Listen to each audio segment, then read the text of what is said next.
নিজের বিধানসভা কেন্দ্রেই মহিলাদের বিক্ষোভের মুখে রাজ্যের উত্তরবঙ্গ উন্নয়ন মন্ত্রী উদয়ন গুহ। ভোটের দিন বিজেপির পঞ্চায়েত সদস্যকে গ্রেফতারির প্রতিবাদে উদয়নকে ঘিরে ক্ষোভ। গ্রেফতারিতে উদয়নের হাত, অভিযোগে ক্ষোভে ফেটে পড়েন দিনহাটার বেটাগুড়ির উত্তরপাড়ার মহিলারা।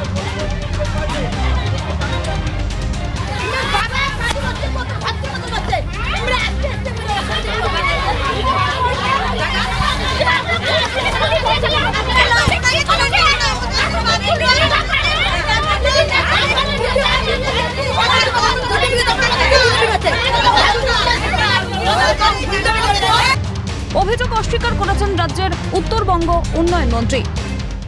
আমার কথায় কোনো গ্রেপ্তার হয় না বা আমি কখনো বলিও না গ্রেপ্তার এইভাবে করবার জন্য। দ্বিতীয় কথা হচ্ছে পুরোটাই ফ্রাস্ট্রেশনের থেকে হচ্ছে। কিন্তু প্রশ্ন উঠছে, বেছে বেছে ভোটের দুপুরেই কেন গ্রেপ্তার বিজেপি নেতা? গেরুয়া শিবিরের পঞ্চায়েত সদস্যের উপস্থিতি কি অনেক কাজে বাধা দিত তৃণমূলকে? গড়ে উঠত সংঘবদ্ধ প্রতিরোধ? সেই আশঙ্কা থেকেই কি গ্রেপ্তার? উঠছে প্রশ্ন। অয়ন শর্মা এবং শশীকেশ রায়ের রিপোর্ট, ক্যালকাটা নিউজ।